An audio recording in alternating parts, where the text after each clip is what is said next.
모두 나와서 말씀을 들으려라.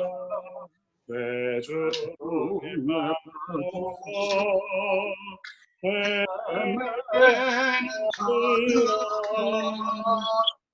나 주 나를 구하고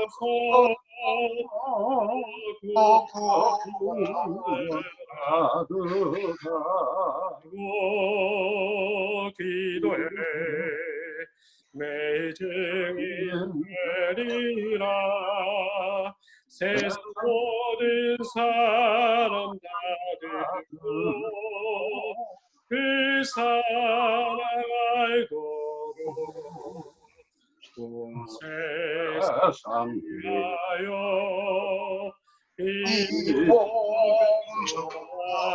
인공성하리 저 죄인 회개하고 주의 믿으라. 이 세상 하려 주 돌아가신 것 나 증거하지 않으면 그 사랑 모르리. 전하고 기도해 매일 증인 되리라. 세상 모든 사람 다 듣고 그 사랑 알도록 온 세상 위하여 주 은혜 임하니 주 예수 이름 힘입어 이 복음 전하자. 먼 곳에 나가서 전하지 못해도 나 어느 곳에 있든지 내 기도 힘쓰리. 전하고 기도해 매일 증인 되리라. 세상 모든 사람 다 듣고 그 사랑 알도록.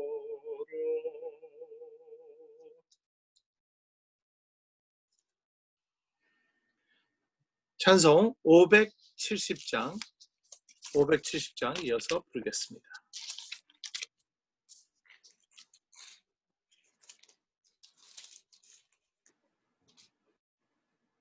주는 나를 기르시는 목자요 나는 주님의 귀한 어린양. 푸른 풀밭 맑으시네 물가로 나를 늘 인도하여 주신다.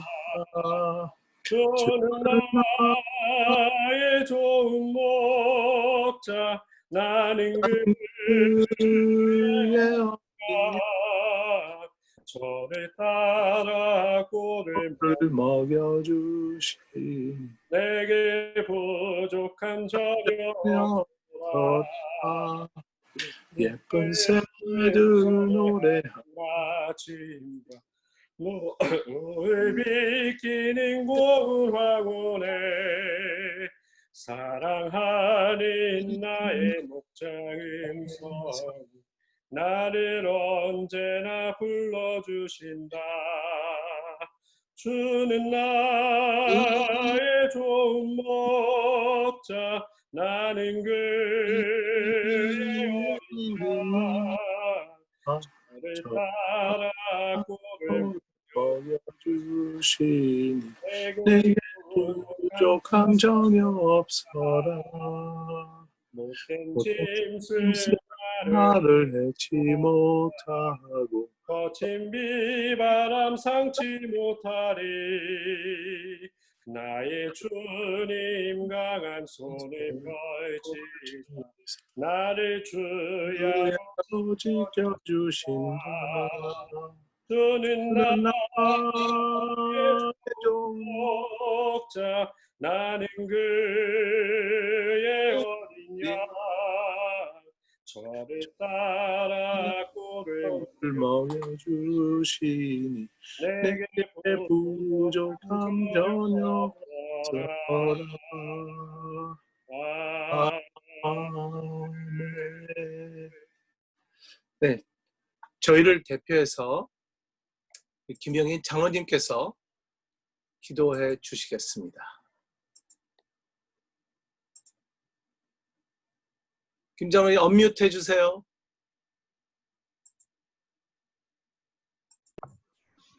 오케이. 들립니까? 네, 예. 사랑의 아버지 하나님, 오늘 이 저녁도 저희들 주님의 전을 기억하고 이렇게 한 자리에 모아서 주님께 감사와 기쁨이 넘치는 귀한 예배를 허락하심에 감사드립니다.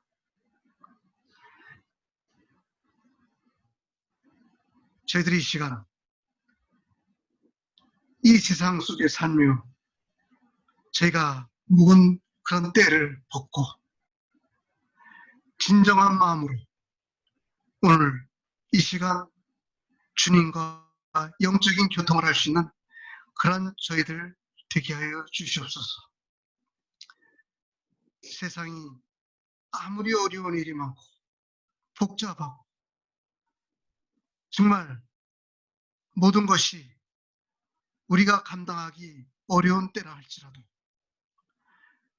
저희 믿는 자들이 그 어려움에 휩쓸리지 않게 해주시고 그 어려움을 통해서 저희들의 믿음의 삶을 좀 더 갖고 나가고 단단하게 할 수 있는 그런 계기를 삼게 하여 주시옵소서.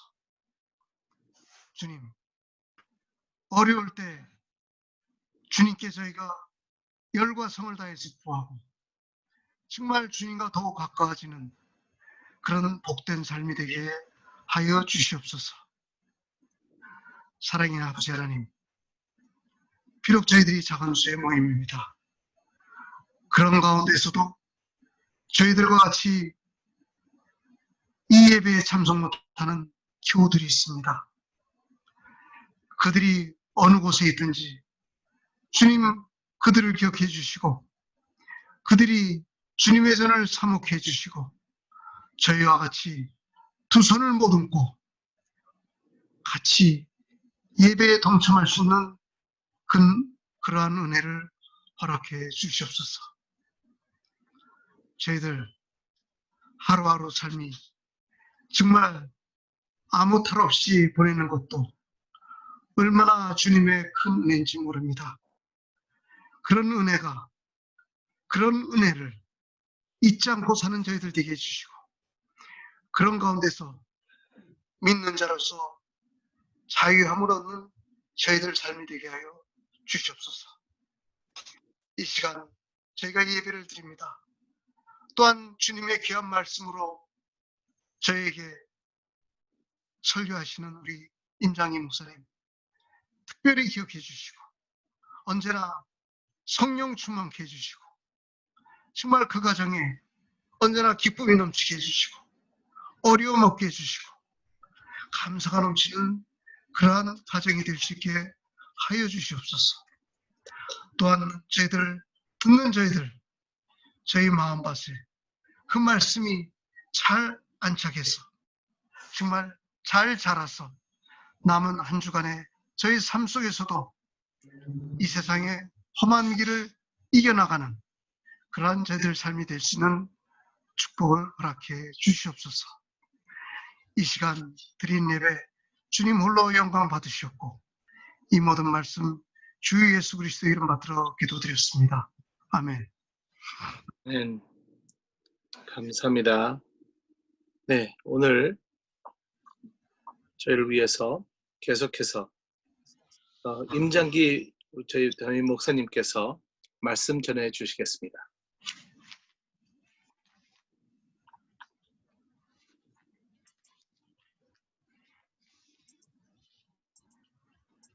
목사님 언뮤트 해주세요. 그렇군요. 네, 됐습니다. 아까 뮤트 됐었군요. 예. 설교 시작하기 전에요. 일단은 뭐 여러분들이 대략은 다 아시지만은, 지금 현재 우리 교회의 교회 건물에 그 상황 속에서는 우리가 12명까지 모일 수가 있습니다. 왜냐하면 우리 교회는 리지필드 소방서에서 지정해준 캐패시티가 50명이에요. 50명. 근데 이제 50명의 25%. 그 이제 12.5잖아요. 그러니까 12.5니까 12명이죠. 12명까지는 모이려면 모일 수는 있습니다. 그래서 이제 뭐 오늘 지금 당장 우리가 모이자는 얘기는 아니고요.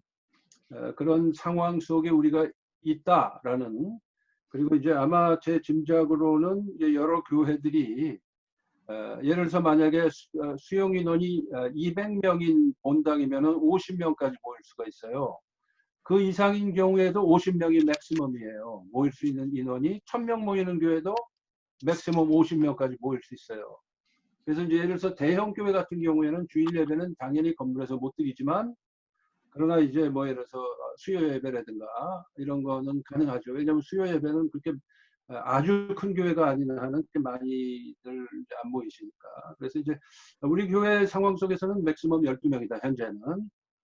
그 사실을 이제 일단 여러분들께 말씀을 드리고요. 여러분들의 의견이 자연스럽게 모여지면 나중에 가능하다면 이제 뭐 목요 예배를 우리가 교회에서 드릴 수가 있고, 또 상황에 따라서 이제 주일 예배 드릴 수가 있는 것이죠. 물론 소셜 디스턴싱 다 해야 되고 세니테이션 다 하고 철저하게 그렇게 하는 전제 조건 하에서 이제 할 수 있는 것입니다. 그래서 일단은 상황이 그렇게 되고 있다라는 것을 일단은 제가 설명을 드리고자 해서 말씀을 드렸습니다.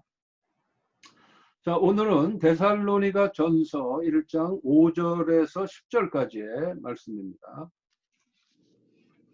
데살로니가 전서 1장 5절에서 10절까지의 말씀.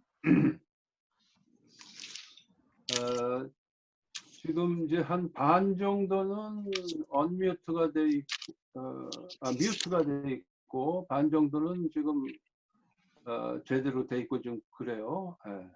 일단은 우리가 뭐 함께 한 목소리로 5절에서 10절 봉독하도록 하겠습니다. 시작.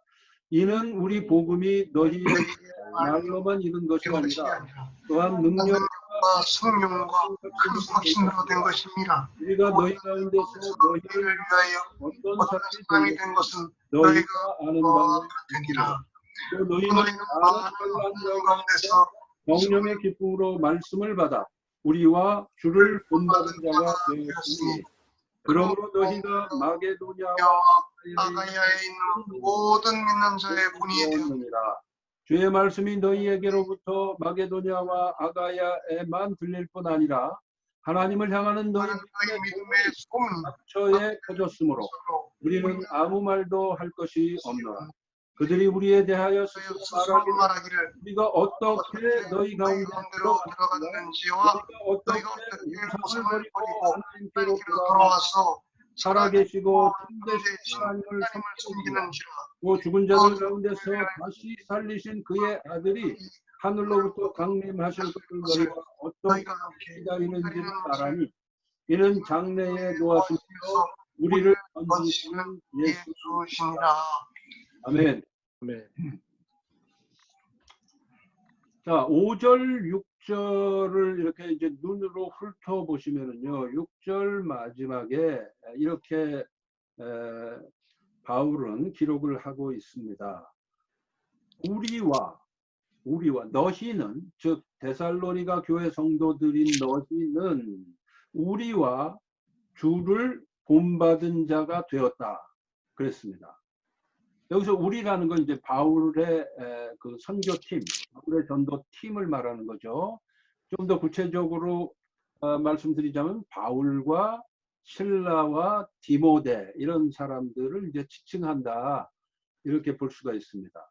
그러니까 데살로니가에 들어가서 이 전도팀이 전도를 하고 교회를 세우고 그러면서 이제 시간이 어느 정도 흐른 시점에서 고린도에서 이 편지를 기록했다고 그랬습니다. 물론 아직은 데살로니가 교회는 아주 베이비 교회예요. 이제 시작한 지 얼마 안 되는 그런 그 사람으로 치면은 유아에 해당되는 그런 교회입니다. 그런데 중요한 것은 뭐냐 하면은 데살로니가 교회 성도들이 바울을 본받고 그리스도를 본받은 자가 되었다라는 것입니다. 지난번에도 몇 차례 제가 언급을 한 적이 있습니다만 그리스도를 본받아 라는 유명한 경건서적이 있잖아요. 영어로는 Imitation of Christ죠. 토마스 아켐피스가 쓴 그러니까 경건서적 중에 가장 대표적인 책이 그리스도를 본받아입니다. 우리가 보통 이제 성경 이외에 devotional reading, 경건서적으로 이제 많이 읽는 책들이 몇 차례 제가 기회가 있을 때마다 설명드립니다만은 뭐 그리스도를 본받아도 그 안에 들어가고요. 번연의 그 유명한 철로 역정, Pilgrim Progress죠. 철로 역정이라든가 파스칼의 팡세라든가 뭐 이런 책들이 이제 대표적인 그 경건서적에 들어가는데 디보셔널 리딩에 들어가는데 이 토마스 아켐피스의 그리스도를 본받아 Imitation of Christ라는 이 책은 이제 그 20세기 한 중반 정도까지는요 거의 인류 역사상 성경을 제외한 나머지 책들 중에서 베스트셀러였습니다. 토마스 아켐피스의 그리스도를 본받아가 그렇습니다. 요즘에는 이제 베스트셀러들이 뭐 책을 하나 쓰면은 번역도 되고 해갖고 전 세계로 막 판매가 되니까 이제 베스트셀러라는 그 개념과 판도가 달라졌죠. 예를 들면 뭐 여러분이 잘 아시는 애들이 막 열광을 했던 해리 파터 같은 그런 책들이 뭐 어마어마하게 팔렸잖아요. 이제 그런 거는 빼고 그런 거 빼고 지금까지 사람들이 흠모하면서 읽었던 성경 이외에 흠모하면서 읽었던 devotional reading 경건서적 중에 대표적인 책이 그리스도를 본받아요. 그래서 그 토마스 아켐피스가 정말 이게 수도사로서 그리스도를 본받기 위해서 애를 쓰면서 묵상하는 내용, 말씀을 근거로 해서 묵상한 내용들을 이제 쭉 적었지 않습니까? 그러니까 저도 신학교 학생 시절에 이 그리스도를 본받아를 조금씩 읽는데 정말 저 자신의 마음이 굉장히 이렇게 그냥 읽기만 해도 저 자신의 마음이 경건해진다라는 것이 느껴질 정도의 아주 좋은 책입니다. 혹시 지금까지 잘 읽으시지 않으셨으면 꼭 그 그리스도를 본받아 이 책은 구입하셔서 읽으시면 좋을 것 같습니다. 한국말로도 그리스도를 본받아라는 제목으로 번역이 되어 있고요. 물론 이제 여러 번역본이 있습니다. 그리고 영어로도 여러 번역본이 있어요.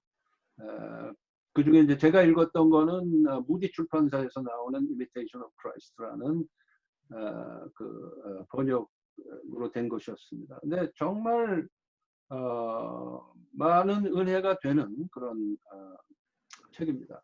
중요한 것은 뭐냐? 우리 신앙인들은 예수를 믿으면 그때부터 우리의 주님인 그리스도가 우리의 삶의 목적이 되고 목표가 되고 우리가 닮아야 할 유일한 대상이 되는 거예요.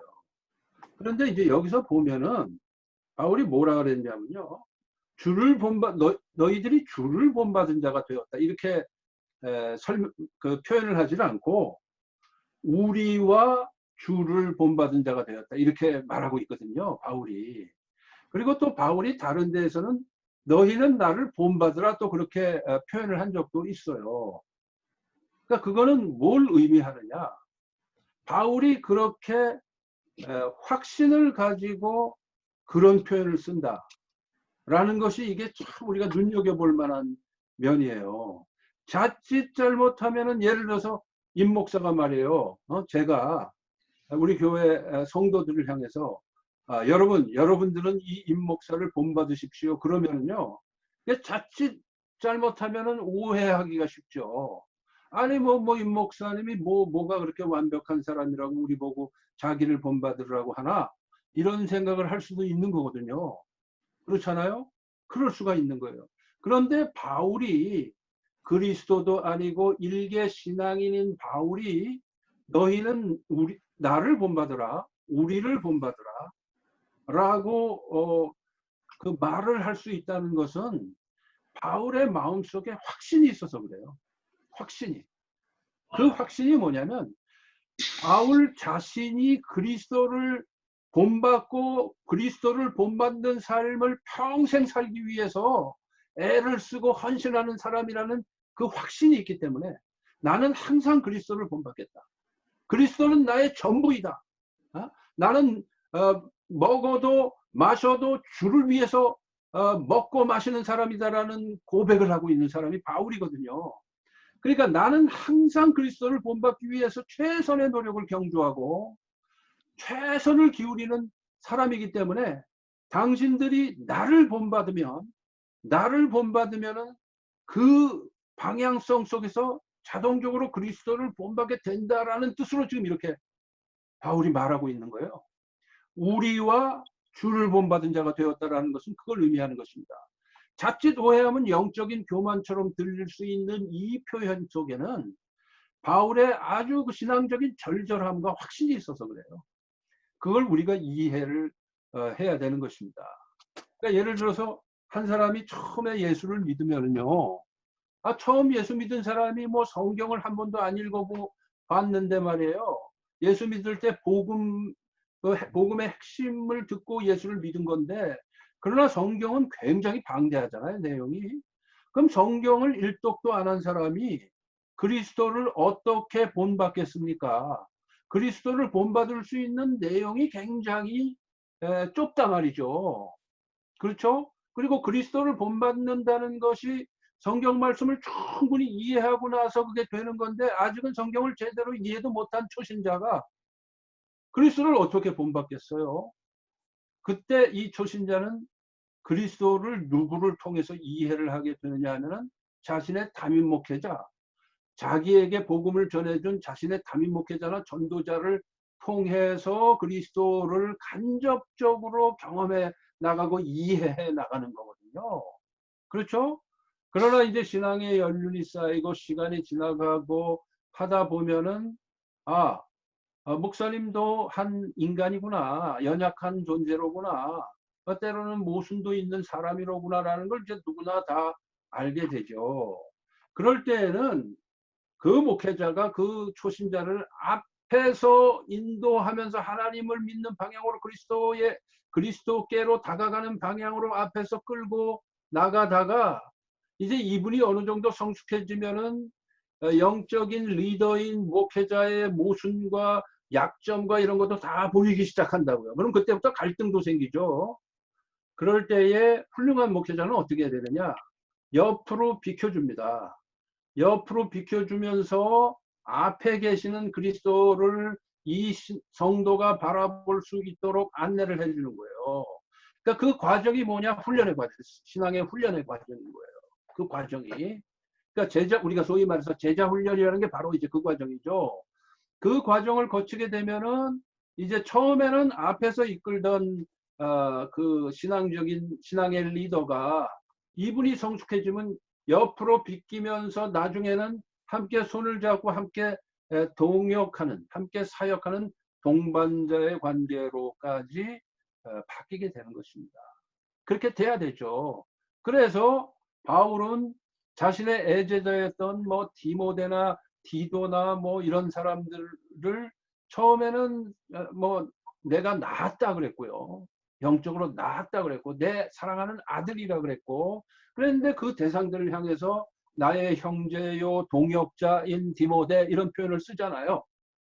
그게 이제 시간이 지나면서 디모데도 충분히 영적인 리더 역할을 하고 아시아 지방에 감독을 할 정도의 수준으로 올라가잖아요. 그럼 그때는 이제 동역자로 바뀌는 거예요. 앞에서 일방적으로 끌어주는 게 아니에요. 그럼 그때부터는 이제 각자 그리스도를 본받고 각자 그리스도를 바라보면서 함께 손을 붙잡고 동역자 관계로 바뀌는 것입니다. 그것이 이제 훈련의 과정을 통해서 이제 그렇게 되는 거죠. 그러니까 지금 이 데살로니가 교회 성도들이 바울과 그리스도를 본받는다라는 것은 그러한 방향성을 의미하고 있습니다. 그러니까 바울을 본받는다는 게 들어가는 이유는 뭐냐면 아직은 이 사람들이 초신자이기 때문에 그런 거예요. 그러나 궁극적으로는 그리스도를 본받는 거죠. 그러니까 바울을 통해서 그리스도를 조금씩 본받다가 나중에는 이제 그리스도와 직접 커뮤니케이션을 하는 영적인 교통을 많이 하게 되는 성숙한 신앙인으로 이제 바뀌게 되는 거죠. 그러니까 목표는 뭐냐? 우리의 닮아야 될 대상은 오직 예수 그리스도 한 분이다라는 것을 바울은 이 말씀을 통해서도 우리에게 보여주고 있는 것입니다. 거기에 바로 전도와 제자도의 원리가 이 말씀 속에 들어있다. 이렇게 볼 수가 있는 것입니다. 그래서 우리가 신앙의 리더들은 항상 그 원칙을 지켜야 됩니다. 초신자들은 신앙적으로 아직 베이비 크리스천들은 처음에는 사람을 통해서 하나님을 이해하고요. 목회자를 통해서 그리스도를 이해할 수밖에 없어요. 처음에는. 그러나 말씀을 계속 가르치고 말씀을 통해서 훈련하고 영적으로 성숙해지고 체험을 통해서 성숙해지고 하면은 궁극적으로는 직접 본인이 말씀을 통해서 기도를 통해서 그리스도와 1대1 커뮤니케이션을 할 수 있도록 자꾸 훈련시키고 유도해 줘야 되는 거죠. 그게 이제 제자도의 원리예요. 그거를 잘 못하면 그때는 문제가 생겨요. 그때는 문제가 생겨요. 이단이 왜 이단이냐면 바로 그리스도께 안내해서 그리스도 앞으로 성도들이 다가갈 수 있도록 해주지 않고 그리스도가 서 계신 그 앞에 리더 자신이 딱 블락하고 서서 내가 그리스도다 그러면 그때부터 이단이 돼요. 자기가 그리스도가 될 거예요. 그러면 이제 그때 그 통일교 같은 게 이제 그렇게 해서 나오는 거죠. 네. 그래서 이제 이 5, 6절의 말씀을 통해서 우리가 데살로니가 교회 성도들이 그 과정을 통해서 처음에는 바울을 바라보면서 그리스도를 배웠으나 나중에는 직접 그리스도를 본받는 그런 과정을 밟고 있었구나라는 것을 우리가 이해할 수가 있는 것입니다. 자, 그 다음에 7절, 8절을 제가 빨리 읽겠습니다. 그러므로 너희가 마게도니아와 아가야에 있는 모든 믿는 자의 본이 되었느니라. 주의 말씀이 너희에게로부터 마게도니아와 아가야, 지금의 그리스 전체죠. 마게도니아와 아가야에만 들릴 뿐 아니라 하나님을 향하는 너희 믿음의 소문이 각처에 퍼졌으므로, 각처에 퍼졌다는 것은 이미 이제 교회가 세워진 이 지금의 그리스 지방뿐만 아니라 터키 그리고 예루살렘, 팔레스타인 쪽까지, 안디옥 이쪽까지 각 교회들에게 소문이 쫙 퍼진 거예요. 데살로니가 교회가 이렇게 세워졌고 데살로니가 교회 성도들이 점점 주 안에서 자라나고 있어 라는 소문이 이제 그 당시에 복음의 세계 전체에 퍼져나가고 있었던 거예요. 네, 퍼져나가고. 아마 그때에는 아마 로마에도 이미 교회가 세워졌을 가능성이 크죠. 그래서 어쩌면 로마에까지 소문이 다 퍼져 있었을 것이다. 이렇게 짐작을 할 수가 있습니다. 자, 이 내용을 통해서 우리가 알 수 있는 사실은 무엇이냐? 결국은 바울은 그리스도를 본받고 그리스도를 본받은 바울이 디모데에게 실라에게 그리스도를 전해주고 그들도 그리스도를 본받게 만들어주고 바울과 실라와 디모데를 통해서 데살로니가 교회에서 성도들이 예수를 믿게 되고 교회가 세워지고 그들도 바울을 통해서 또는 디모데나 실라를 통해서 예수님을 알게 되고 알아가게 되고 결과적으로는 신앙이 성숙해져서 그리스도를 본받는 그런 좋은 건강한 방향성이 그 데살로니가 교회 안에 생기게 되고 그렇게 되면서 소위 말해서 신앙적 영적 재생산이 지금 이루어지고 있는 거예요. 재생산이 이루어지고 근데 아까 말씀드린 것처럼 거기서 중요한 건 뭐냐? 궁극적으로 우리는 모든 신앙인들은 다 그리스도를 궁극적으로 본받아야지 약점이 있고 모순이 있는 사람을 본받는 건 아니거든요. 처음에는 사람을 본받지만 궁극적으로 성숙해지면 다 그리스도에게 초점이 맞춰져야 됩니다. 그래야만 재생산이 돼요. 그런 방식으로 재생산이 되지 않으면 신앙적인 퀄리티가 떨어지고 신앙적으로 변질이 될 수가 있습니다. 그래서 이제 이단들이 그래서 생기는 거예요. 신앙적인 변질이 생기는 게. 이단들을 보세요. 보통 교회들보다 엄청나게 열심을 냅니다. 이단들이. 뭐 신천지, 최근에는 그 신천지가 대표적이잖아요. 얼마나 열심을 내는지 알 수가 없어요. 우리하고는 비교가 안 돼. 우리 교회, 일반 교회 성도들하고는 세상 말로 잽이 안 돼. 이단들은 진짜 목숨 걸고 신앙생활을 하는 것 같이 해요. 네, 그래요. 네. 아무에게나 그냥 접근해가지고 그냥 세상 말로 무대뽀로 그냥 대쉬합니다. 그게 이제 뭐 신천지나 구원파나 뭐 박옥수 그룹이나 뭐 이 통일교란 말이에요. 비슷비슷하죠. 네. 어떻게 보면 우리 입장에서 볼 때는 대략 미친 사람들이에요. 그런데 그 대략 미친 거를 우리가 그 열심은 배워야 된다. 바울이 뭐라 그랬습니까? 바울을 힐난하는 유대인들이 저 사람들 미친 사람들이라고 그랬잖아요. 그랬더니 바울이 뭐라 그래요? 고린도 전서입니까? 고린도 후서죠. 거기서 뭐라 그래요? 우리가 미쳤다면 그리스도 때문에 미쳤다라고 항변을 하는 것을 우리가 말씀을 통해서 알잖아요. 그러니까 그런 정도의 바울과 디모데와 실라는 그런 정도의 저 사람들 미친 사람들 아니야? 라고 사람들이 조롱을 할 정도로 그 열심을 냈죠. 그러니까 근데 지금은 보통 교회 사람들은 거의 그런 사람들이 별로 없어요. 근데 이단 그룹에 가면 많아요. 그런 사람들이 많아요. 그러니까 우리가 이단들의 그 대략 미친 모습은 우리가 배워야 됩니다. 그 열정은 배워야 돼요. 그러나 우리가 절대로 배워서는 안 되는 것은 그들은 복음을 편질시켰고 예수 그리스도 대신에 다른 예수를 만들어서 그리스도를 못 보게 블락을 시키고 있죠. 그렇게 되면 안 된다. 그렇게 됩니다. 그러나 이 데살로니가 교회는 그런 면에서 아주 훌륭한 재생산의 과정, 제자들의 재생산의 과정을 밟고 있다라는 것을 이 말씀을 통해서 우리가 확인하게 되는 것입니다. 자, 마지막으로 9절, 10절을 제가 또 빨리 읽습니다. 그들이 우리에 대하여 스스로 말하기를 우리가 어떻게 너희 가운데 들어갔는지와 너희가 어떻게 우상을 버리고 하나님께 돌아와서 살아계시고 참되신 하나님을 섬기는지와 또 죽은 자들 가운데서 다시 살리신 그의 아들이 하늘로부터 강림하실 것을 너희가 어떻게 기다리는지를 말하노니 이는 장래에 노하심에서 우리를 건지시는 예수시니라 그랬습니다. 네.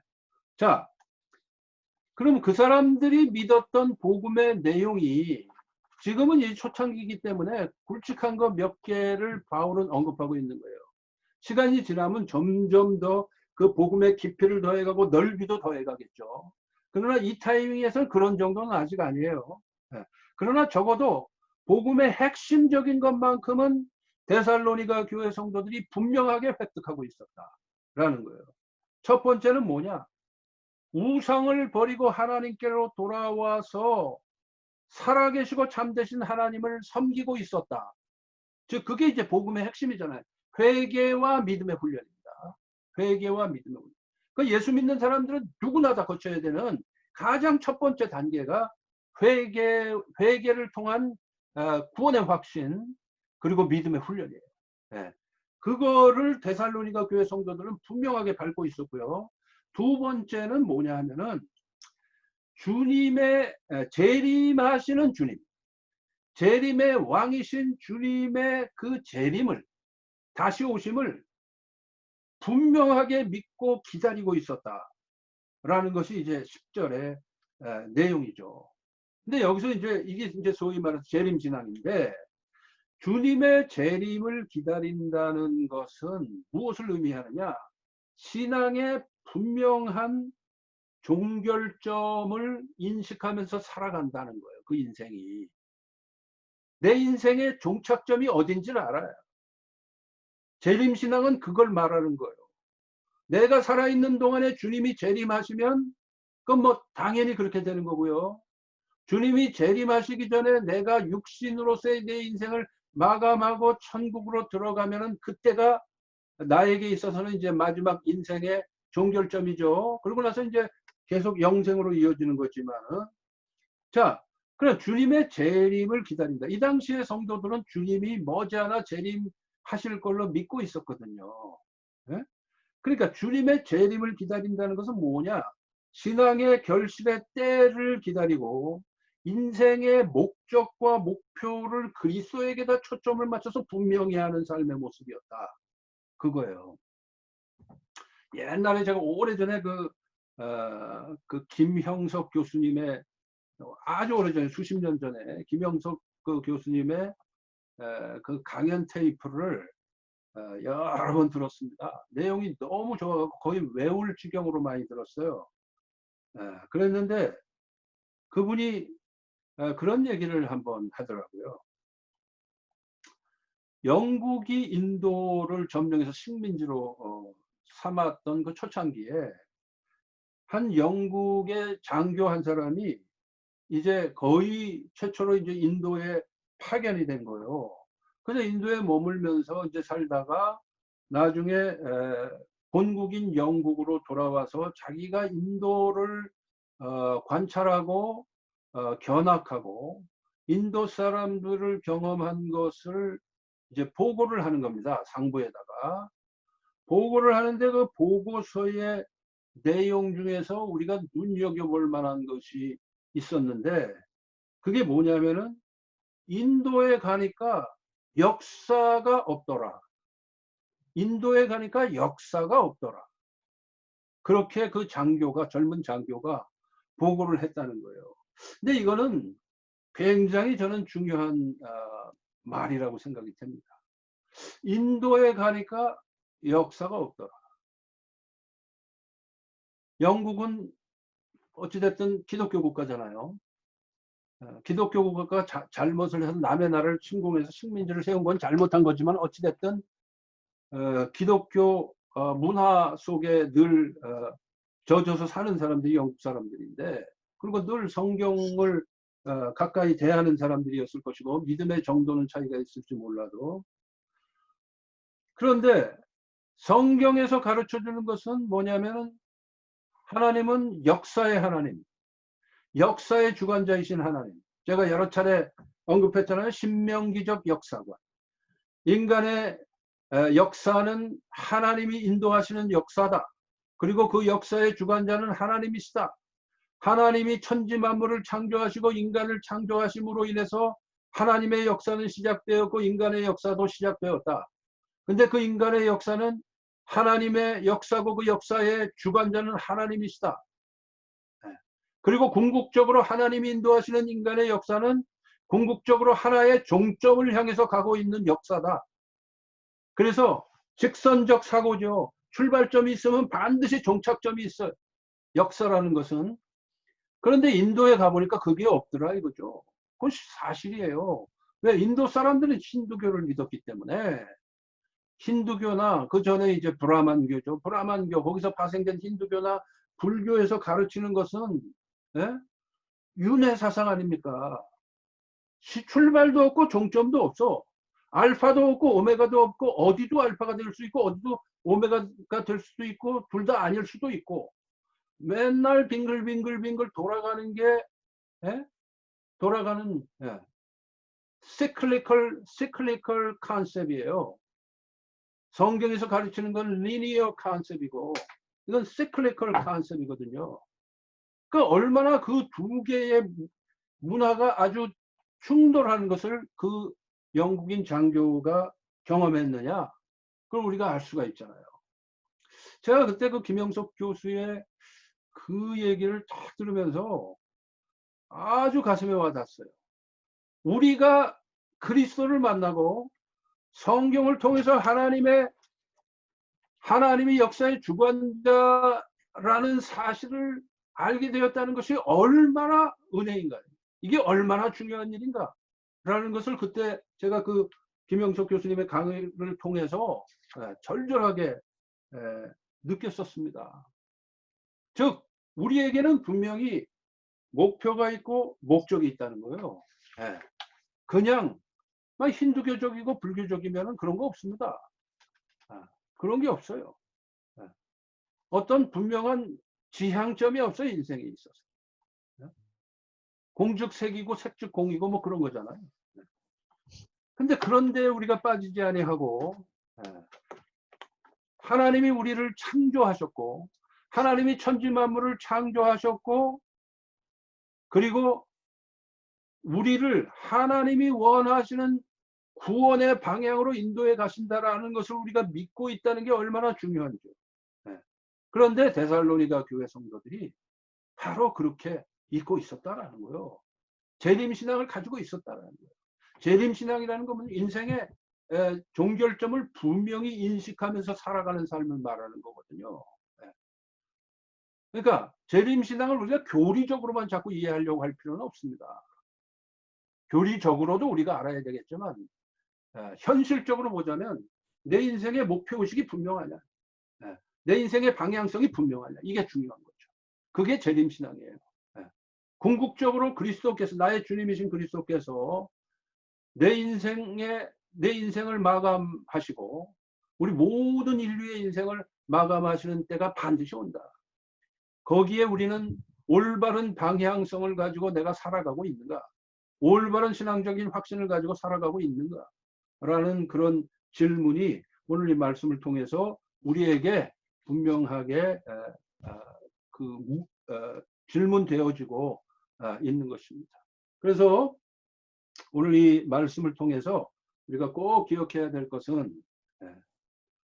매일매일의 나의 삶은 반드시 재림신앙에 초점이 맞춰져 있어야 되고 그리스도의 가르침에 부합되는지를 매일매일 점검해야 하며 그 과정을 통해서 나는 점점 더 그리스도께 한 걸음 한 걸음 가까이 나아가는 그런 삶의 모습이 되어야 할 줄로 믿습니다. 기도하시겠습니다. 하나님 아버지 감사합니다. 오늘 우리가 데살로니가전서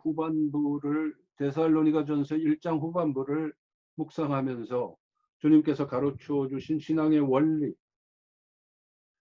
재생산의 원리, 제자의 도의 원리, 전도의 원리, 우리의 신앙의 핵심적인 내용이 무엇인지를 보여주셨습니다.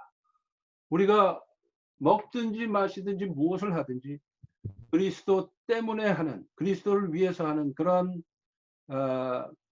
그리스도를 위해서 한다고 고백한 바울의 고백이 우리 각자의 고백이 되게 하여 주옵소서. 그래서 매일매일의 우리의 삶이 그리스도를 기쁘게 하고 그리스도를 닮아가는 삶의 과정이 되게 하여 주옵소서. 우리 주님 예수님의 이름으로 기도하옵나이다. 아멘. 감사합니다.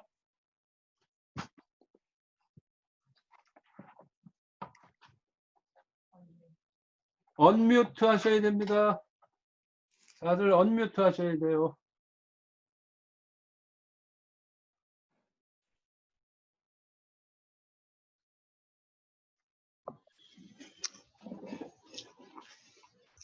감사합니다. 네, 대부분 이명숙 집사님, 이명숙 집사님 지금 저기 안 보이시네. 화면에. 스티브 류 전도사님 좀 언뮤트 하셔야 되는데. 네. 네. 성령 찬송 8장 부르시는 후에 김동호 목사님께서 저희를 위해서 축도로 예배를 마치도록 하겠습니다. 8장 1절만 부릅니다. 네, 8장 1절만 부릅니다. 저는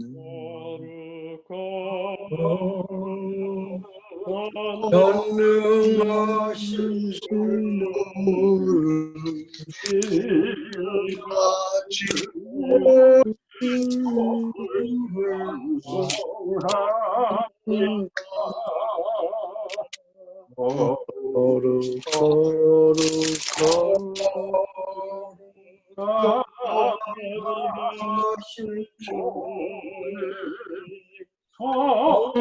삼위일체